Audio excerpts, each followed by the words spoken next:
Great pleasure and honor to invite the keynote speaker, His Holiness Hazrat Mirza Masroor Ahmad, the worldwide head of the Ahmadiyya Muslim community.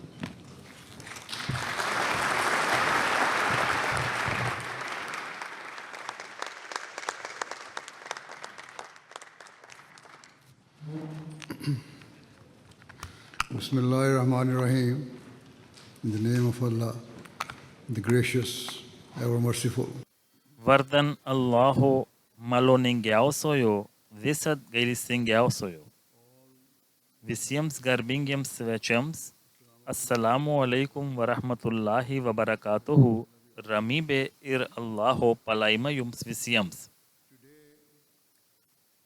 Šiandien vėl susirinkome į Ahmadijos musulmonų bendruomenės organizuojamą renginį, kad aptartume ir apmąstytume, kaip įveikti visuomenės susiskaldymą ir įtvirtinti tikrą taiką pasaulyje. Daugiau nei 2 dešimtmečius ragino vyriausybės, politikus ir visus žmones atlikti savo vaidmenį, užtikrinant mūsų atskirų visuomenių socialinę sanglaudą ir platesnę taiką bei harmoniją pasaulyje. Išsakiau savo požiūrį į tai, kaip galėtume nutraukti visų formų karus, nesvarbu, ar tai būtų konfliktai, kuriuose klaidingai kovojama religijos vardu, ar atvirai geopolitiniai konfliktai. Kalbėjau ne tik apie neatidėliotiną būtinybę nutraukti karus tarp tautų, bet ir apie tai, kad reikia kovoti su nusivylimais, kurie egzistuoja vietos bendruomenėse. Ir siekti taikos tose tautose, kuriuose kyla pilietiniai karai ar vidiniai nesutarimai.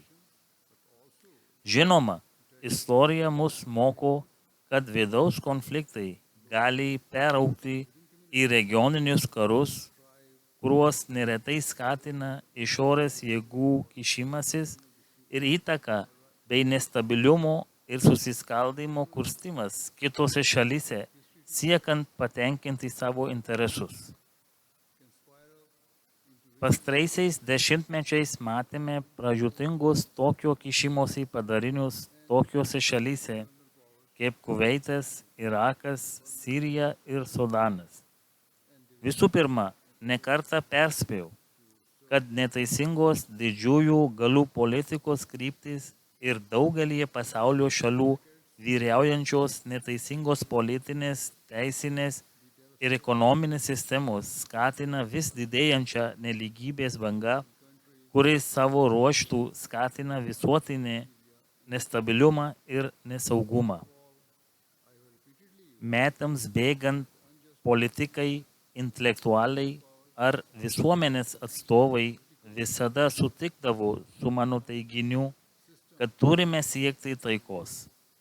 Tačiau daugelis taip pat tiesiogai ar netiesiogai išreiškė nuomonę, kad klydau manydamas, jog esami konfliktai gali peraugti į pasaulinį karą ir net paskatinti branduolinio ginklo panaudojimą.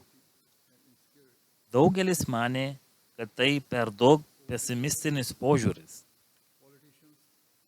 Ilgą laiką su manim nesutiko net tie, kurie artimai susiję su pasaulio reikalais, pavyzdžiui, politikai, užsienio politikos žurnalistai ar analitikai, dėl savo idealizmo ir noro į pasaulį žvelgti pro rožinius akinius, arba galbūt dėl nesugebėjimo pasimokyti iš istorijos. Jie regis nekreipė dėmesio į pastaraisiais dešimtmečiais tarptautiniuose santykiuose atsivėrusius vis didesnius plyšius. Galbūt jie paprasčiausiai nenorėjo pripažinti tikrovės, kuri jiems buvo akyse. Kaip sakoma, nežinojimas yra palaima. Tačiau šiandien, kai Europoje, artimuosiuose rytuose ir kitur siaučia karai, daugelis tų pačių žmonių kelia alarmą ir perspėja apie pasaulinį karą, kurio metu branduoliniai ginklai gali būti panaudoti neįsivaizduojamam pasaulio nuniokojimui. Nepaisant šio supratimo, daugelis vis dar nenori svarstyti, ką reikia daryti, kad šie konfliktai baigtųsi ir nenori girdėti tikrų balsų už taiką, kurių pasaulyje esama. Atsižvelgdamas į tai, mąstydamas apie šiandienos renginį, galvojo, ar yra prasme mums vėl čia susirinkti. Kokia nauda mums kalbėti apie taiką ir teisingumą, jei tie, kurie turi galę ir gebėjimą daryti įtaką pokyčiams, pasiryžę mūsų negirdėti. Šiurpi tikrovė tokia, kad net tos institucijos, kurios buvo įkurtos siekiant pagrindinio tikslo palaikyti taiką ir saugumą pasaulyje, tampa vis mažiau svarbios. Pavyzdžiui, Jungtinės tautos tapo silpna ir beveik bejėgė institucija, kurioje kelios dominuojančios valstybės turi visą valdžią ir lengvai pakeičia daugumos nuomonę. Užuot sprendusios kiekvieną klausimą pagal faktus ir nuopelnus, tautos sudarė alijansus ir balsuoja pagal savo interesus. Galiausiai lemiamus sprendimus priima kelios privilegijuotos tautos, kurių rankose yra veto teisė. Užuot ištikimai tarnavusios taikos ir teisingumo reikalui, jos savo veto teisę naudoja kaip kozurį. Kai tik kyla grėsmė jų siauriems interesams, nepaisant to, ar jų sprendimas griauna kitų tautų taiką ar klestėjimą ir ar dėl to žūsta ir yra sunaikinima daugybė nekaltų žmonių. Todėl tegul būna aišku, kad ten, kur egzistuoja veto teisė, teisingumo svarstyklės niekada negali būti subalansuotos. Vis dėlto, nepaisydamas šių abejonių, supratau, kad privalau pasinaudoti šią galimybę ir pasisakyti, nes islamas moko musulmonus niekada nesvyruoti siekiant taikos. Jis moko mus kalbėti tiesą, kad tikintysis atsiskaitydamas prieš visagalį Allahą galėtų teisingai tvirtinti, jog dėjo visas pastangas, kad išgelbėtų jo kūrinyje nuo sunaikinimo. Be to, šventasis islamo pranašas, tebūnie jam taika ir Allaho palaiminimai, yra pareiškęs, kad didžiausia džihado forma savoka, kuri nuolat neteisingai suprantama ir iškraipoma, yra teisingai ir drąsiai kalbėti prieš savo vadovus, ypač tuos, kurie yra kietaširdžiai, neteisingi ir žiaurūs. Be abejo, jei silpnesnės tautos ar asmenys kaip aš, neturintys politinių pažiūrų, bando pasisakyti, tai retai įvertinama. O tie, kurie tai daro, gali susidurti su sunkumais ar rizikuoti sankcijomis. Nepaisant to, Ahmadija musulmonų bendruomenė, remdamasi islamo mokymų, ir toliau nuoširdžiai siekia ir visada sieks taikos ir gins teisės tų, kurie yra bejėgai ir yra neteisybės aukos. Mes, Dievui leidus, nuolat stengsimės naudotis visomis turimomis priemonėmis, kad paveiktume mums pasiekamus asmenis, ar tai būtų politikai, politikos formuotojai, intelektualiai ir kiti, siekdami įtvirtinti taiką pasaulyje. Iš tiesų, kai kurie iš jūsų tikriausiai žino apie nuoseklias mūsų bendruomenės pastangas puoselėti taiką ir palengvinti kančias tų, kurie patyrė sunkias fizinės ar emocinės kančias. Po šių įžanginių žodžių norėčiau pateikti savo mintis apie tai, kaip įtvirtinti taiką pasaulyje. Kalbant apie religiją, ne vienas iš pagrindinių religijų įkūrėjų, nei pranašas Jėzus, ramybė jam, nei pranašas Mozė, ramybė jam, nei kiti Dievo pranašai, nei islamo įkūrėjas šventasis pranašas Muhammadas, tebūnie jam taika ir Allaho palaiminimai, niekada nemokė savo pasekėjų nepaisyti visuomenės taikos ir griebtis neteisybės ar agresijos. Tiesa, kad tam tikromis kraštutinėmis aplinkybėmis jie leisdavo naudoti ribotą jėgą, tačiau ji visada buvo naudojama tik siekiant nutraukti karą ir priespaudą. Kalbant apie islamą, jis pažodžiui reiškia taika. Ir kiekvienas jo mokymo aspektas atspindi šį pavadinimą. Pavyzdžiui, Šventojo Korano 42 skyriaus 41 eilutėje visagalis Allah įsako, kad tais atvejais, kai žmogus ar tauta buvo nuskriausti, jie niekada neturi atsakyti neproporcingai ar nukreipti į keršto siekimo sritį. Be to, Allah sako, jei tai gali padėti pasitaisyti, geriau atleisti. Šventojo Korano 49 skyriaus 10 eilutėje sakoma, kad jei dvi tautos kriauja, neutralios šalis turėtų tarpininkauti tarp jų ir stengtis įtvirtinti taiką, pagrįstą teisingumo ir lygiateisiškumo principais. Jei susitaikus viena šalis pažeidžia susitarimo sąlygas ir vėl greibiasi karo, kitos tautos turėtų jėgą susivienyti prieš agresorių, kol šis nutrauks savo agresyvų elgesį. Jam nustojus, kitos tautos taip pat turi nustoti naudoti jėgą. Visada turėtų būti siekiama sukurti tvarę taiką paremtą teisingumu. Neturėtų būti taip, kad trečioji šalis pasinaudotų kariaujančiųjų šalių pažeidžiamumu ir pasisavintų jų teisės savo naudai. Jei šio principo būtų laikomasi jungtinėse tautose ir kitose atitinkamose institucijose, konfliktai būtų sprendžiami daug draugiškiau ir greičiau.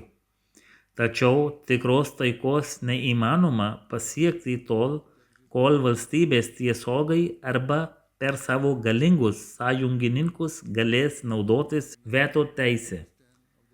Deja, dėl jai būdingų teisingumo stygiaus jungtinių tautų likimas atrodo atspindės jos žlugusios pirmtakės Tautų lygos likimą, o jei tarptautinės teisės sistema, kad ir kokia silpna ji būtų, visiškai žlugs.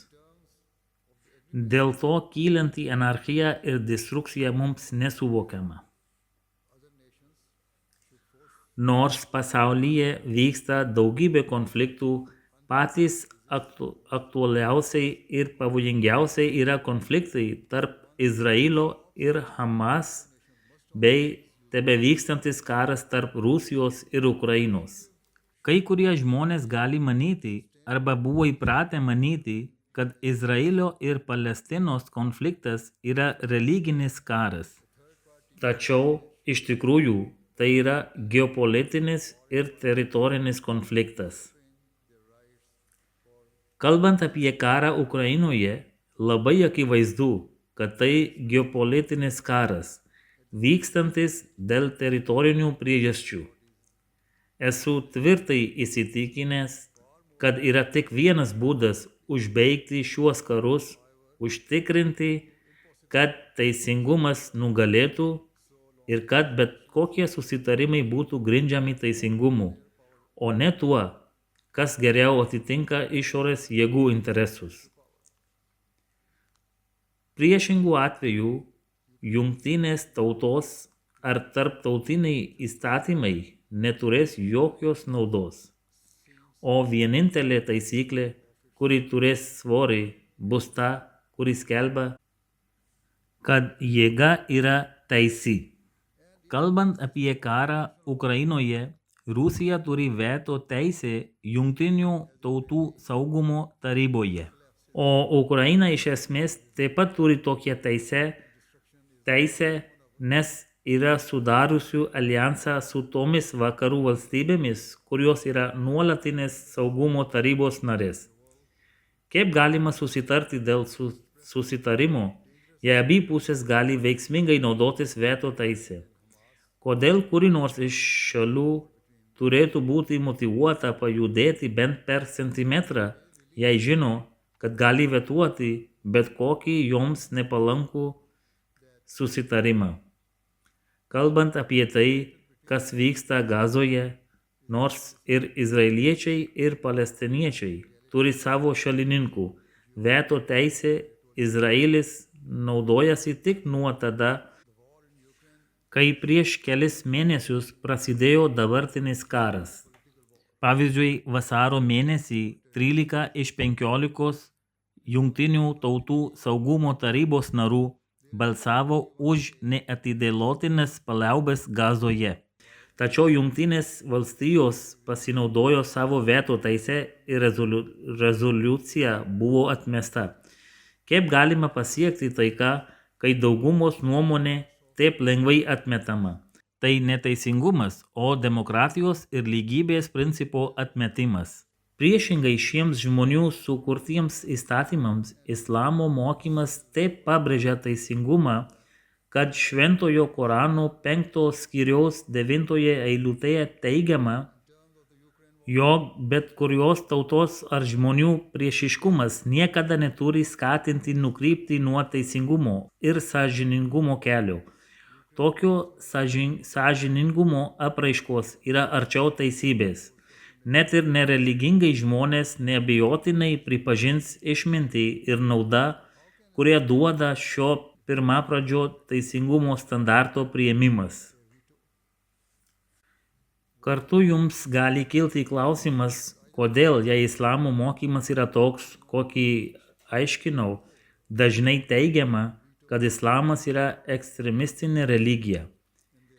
Iš tiesų, ši diskusija pastarosiomis dienomis vėl iškilo į paviršių dėl kurstančių ir klaidingų kai kurių politikų komentarų.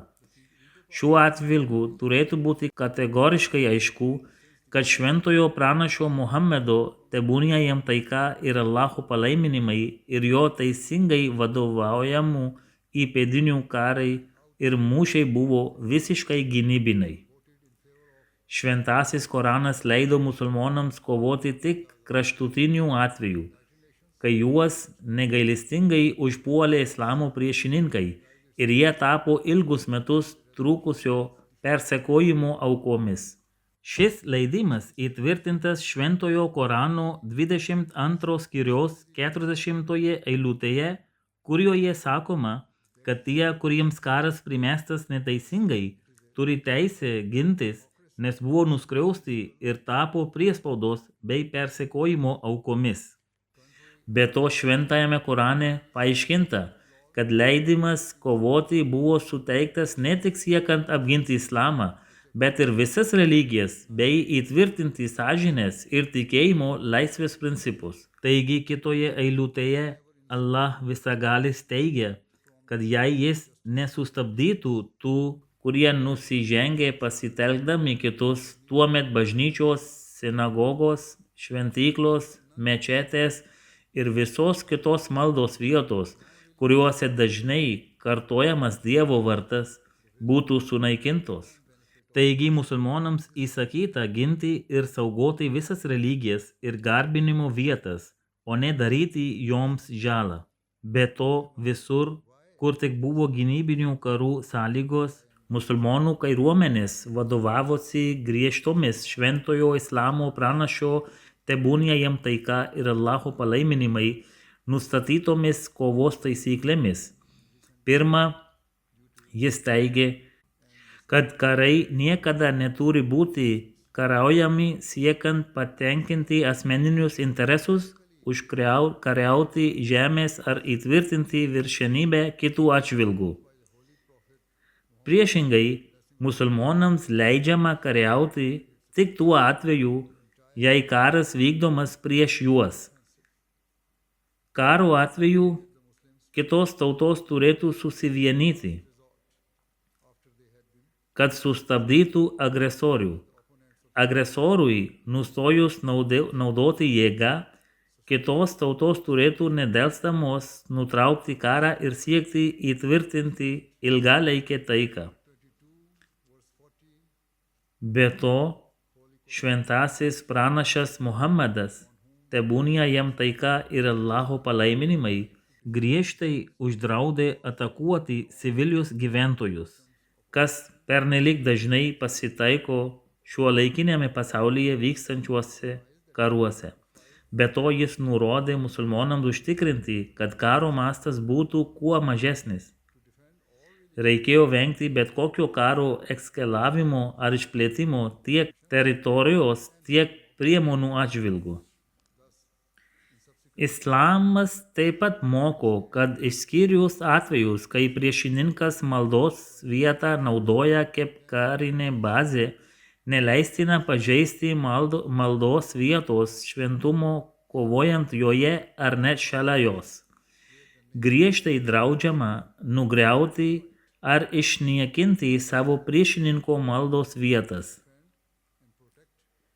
Be to, šventasis pranašas Muhammadas, tebūnie jam taika ir Allaho palaiminimai, uždraudė anksčiau paplitusią praktiką žaloti priešo karų kūnus ir nurodė, kad su jų kūnais reikia elgtis atsargai ir pagarbai. Jis taip pat mokė, kad kare neleistina jokia apgaulės forma. Kaip jau minėta, niekada negalima buvo kėsintis į moteris, vaikus, pagyvenusius žmonės ir kitus nekaltus civilius gyventojus. Taip pat negalima buvo žaloti kunigų, rabinų ar kitų religinių vadovų ir trukdyti jiems atlikti savo religinės pareigas. Šventasis islamo pranašas, tebūnie jam taika ir Allaho palaiminimai, taip pat draudė musulmonų kariams karo metu kelti bet kokios formos terorą ar baimę plačiajai visuomeniai. Iš tiesų, su visais nekovojančiaisiais ir civiliais gyventojais turėjo būti elgiamasi maloniai ir prieš juos neturėjo būti vykdoma jokia neteisybė. Be to, jis nurodė, kad musulmonų kariuomenės neturėtų kurti bazų ar stovyklų miestuose ar vietovėse, kurios sukeltų nerimą ar nepatogumas paprastiems civiliams gyventojams. Jis teigė, kad mūšio metu kariai neturėtų smogti savo priešininkams į veidą ir turėtų jiems kuo mažiau kenkti bei kelti rūpesčių. Jei karo belaisviai būdavo sugaunami, jie neturėtų būti atskiriami nuo savo giminaičių, jei ir jie būdavo įkalinami. Be to reikėjo dėti visas pastangas, kad karo belaisviai jaustųsi patogai, tiek kad jų patogumai ir poreikiams būtų teikiama pirmenybė prieš pagrobėjo poreikius. Jei musulmonas buvo kaltas dėl bet kokio žiauraus ar šiurkštaus elgesio su karo belaisviu, jis turėjo nedelsant jį paleisti ir atlyginti žalą.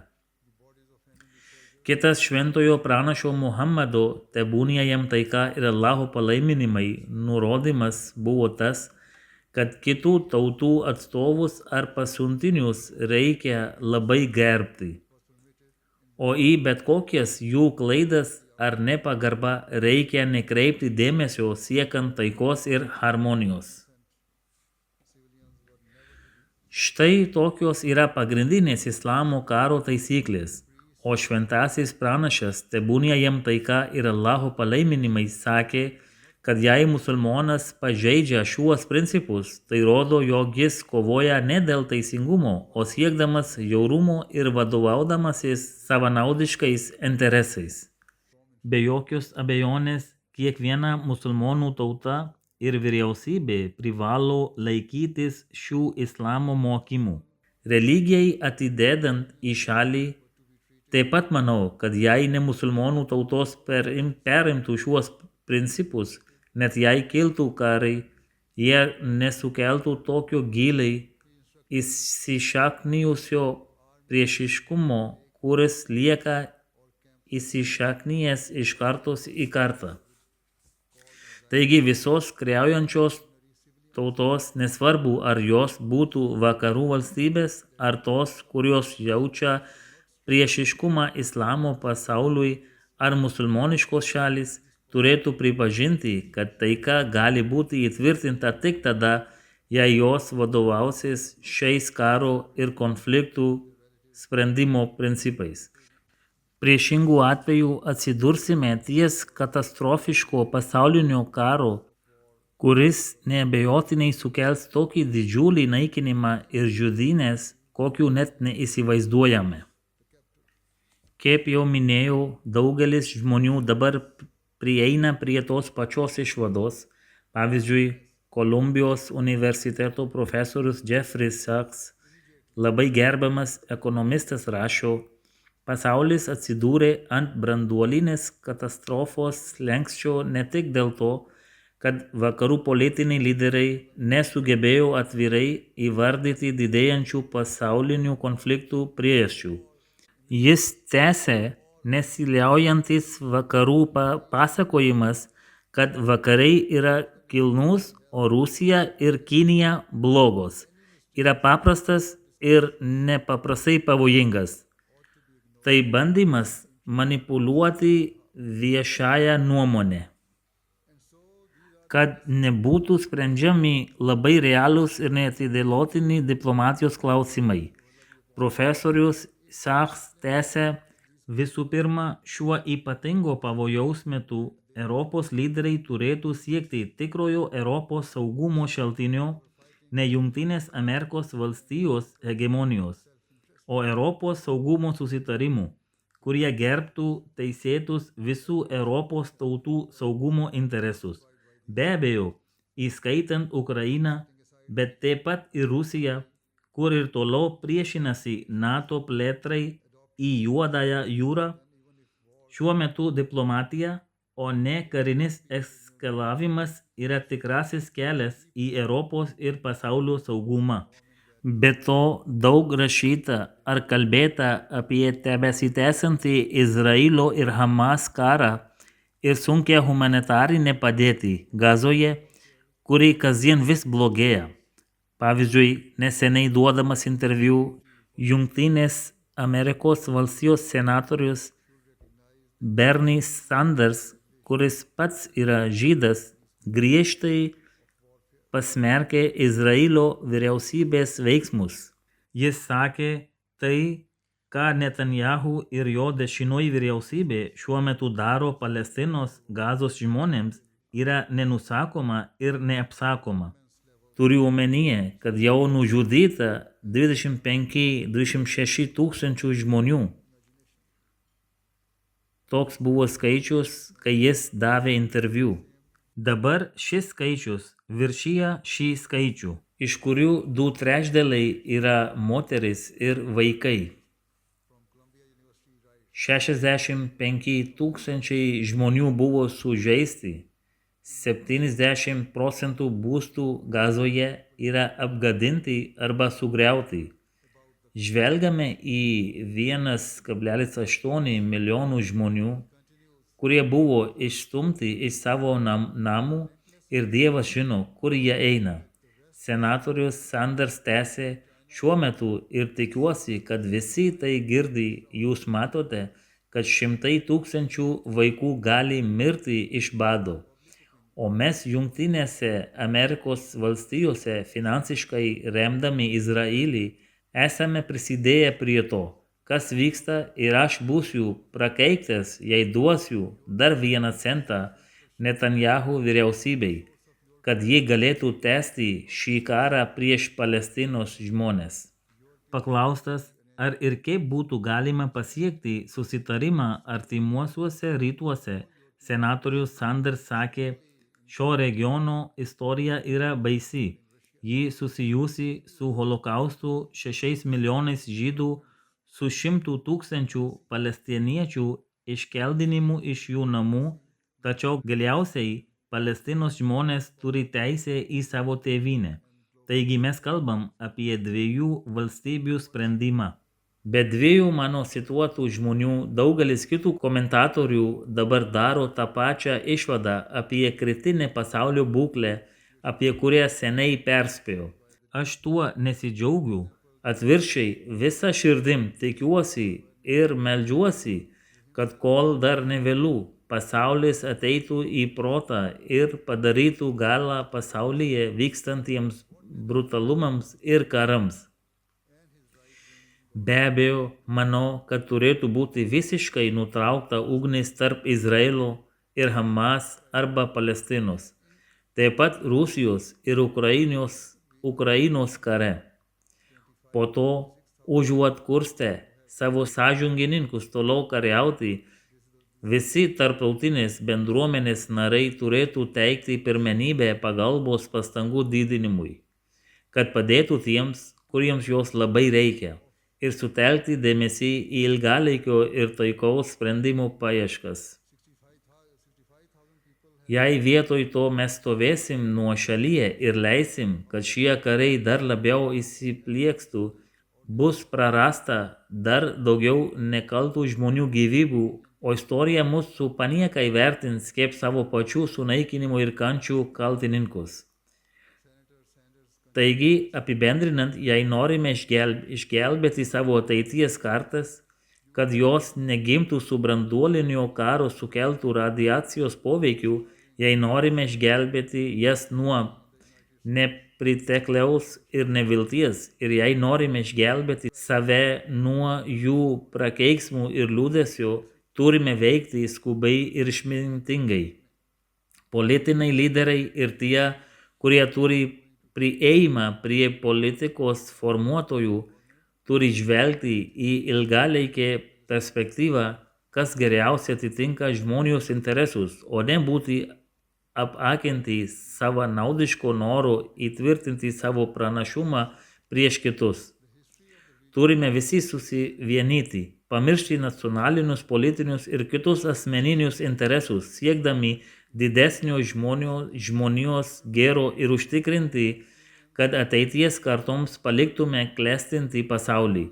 Šiuo metu būtina sutelkti visas jėgas ir pastangas į tikros taikos įtvirtinimą, kad galėtumėm gyventi vilties ir klestėjimo, o ne nelygybės, neapykantos ir kraujo praliejimo pasaulyje. Šiais žodžiais nuoširdžiai dėkoju visiems mūsų svečiams už tai, kad šį vakarą prisijungėte prie mūsų ir išklausėte, ką norėjau pasakyti. Atsiprašau, kad kalbėjau ilgai, bet atsižvelgdamas į nestabilą pasaulio padėtį, jaučiau, kad tai būtina. Dėkoju jums ir dar kartą reiškiu jums visiems nuoširdžią padėką. Labai ačiū. Thank you, and once again, I express my sincere appreciation to you all. Thank you very much.